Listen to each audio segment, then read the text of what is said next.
On to the pupil. So, here's your quiz. One of these nervous systems constricts the pupil and one dilates the pupil. So, one makes it smaller and one makes it bigger. Which do you think? So, the sympathetic. Uh, you know what? Actually, hold on. Hold that. Let me let you look at another picture. Okay. So, before we answer that question, let's take a look at this picture.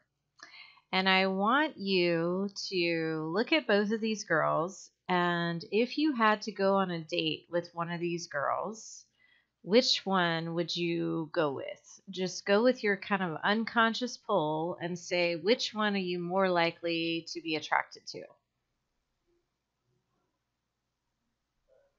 I know a lot of you might be saying, it's the same girl.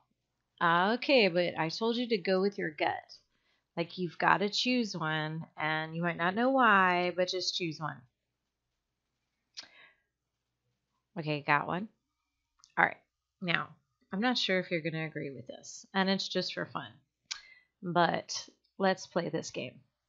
So, those of you that chose number one, do you perhaps tend to choose people that are a bit of a challenge to get?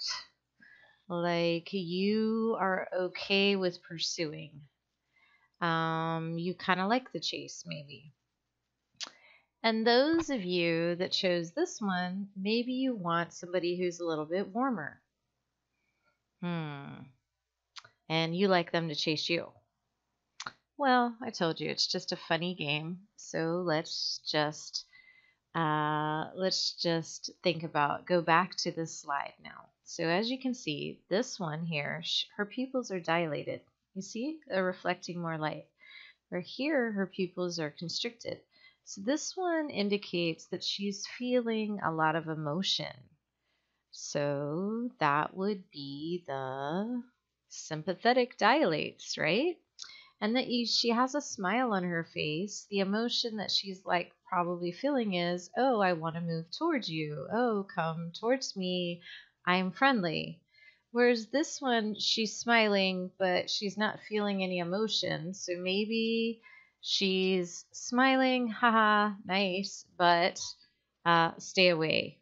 So here, this one is indicating when this is activated, when you're feeling a lot of emotion, when you're feeling stress, and remember, stress can be a positive thing or a negative thing.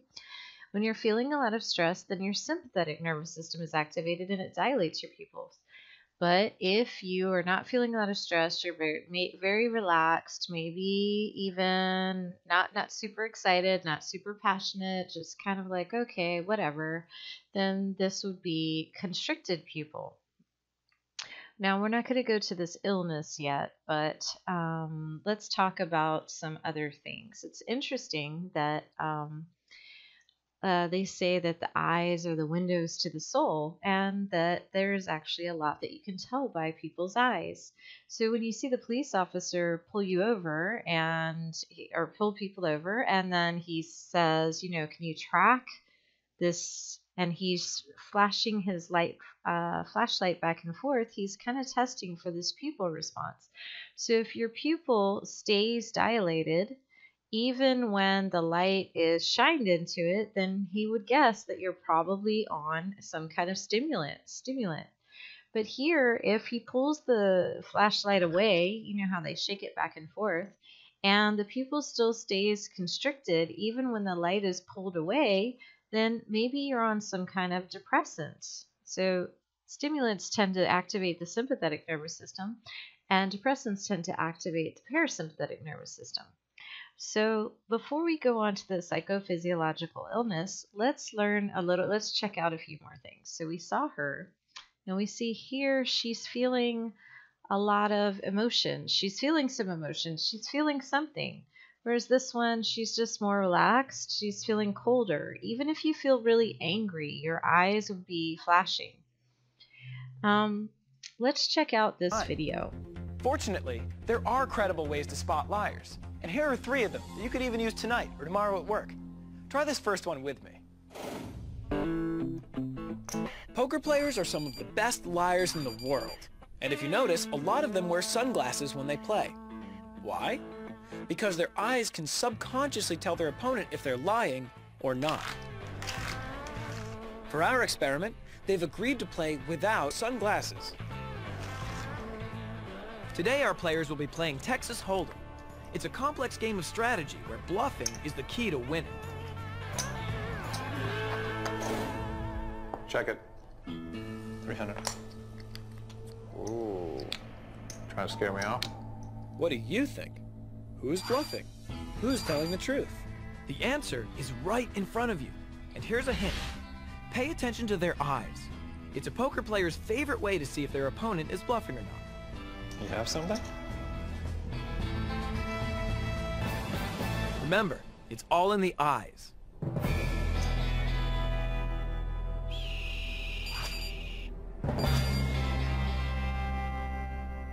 I'm all in, baby. Who's bluffing? And who's telling the truth? All right, you got me. I have 2 pairs, but I fold. Sounds good to me. Oh my gosh. Player 1 was bluffing with ace high. Player 2's 2 pairs would have easily won, but player 1 convinced him otherwise. But let's look again, because player 2 should have known his opponent was lying the whole time. Did you notice anything? Here's your first tip. Look at their pupils. Science tells us that when people's brains have to work hard, like solving a math problem or lying about an acceptable income, their pupils often dilate. Let's look at those eyes again. You have something?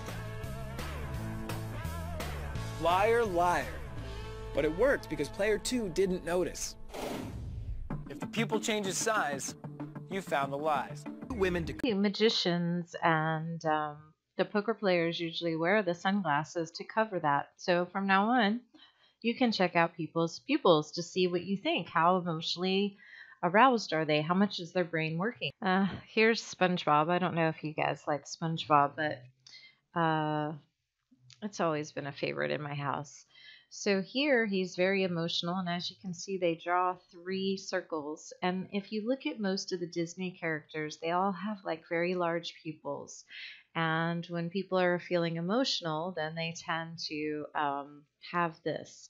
Now, SpongeBob looks pretty mad right here, so they didn't draw the 3 circles. But even that he was angry, his pupils would probably be dilated. But this shows like a cold feeling here.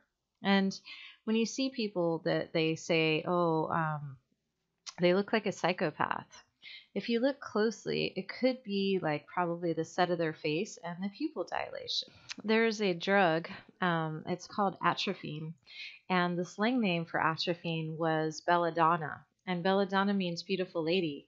So what would happen is women would put the belladonna in their eyes to make their pupil dilated because they thought that it made them more beautiful. So if we go back to this girl here, a lot of people feel when you feel really passionate about something or really excited about something, your pupil will dilate and you'll reflect more light. So you see on dates and things that a lot of times people say, oh, you have the most beautiful eyes. Even if your eyes are kind of so plain looking, they may look very sparkly when you're feeling a lot of emotion.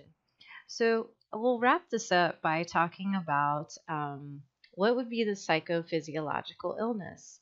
So eye infections tend to occur more when we are more under stress. A lot of people may get dry eyes. I had a friend who actually he had to get surgery.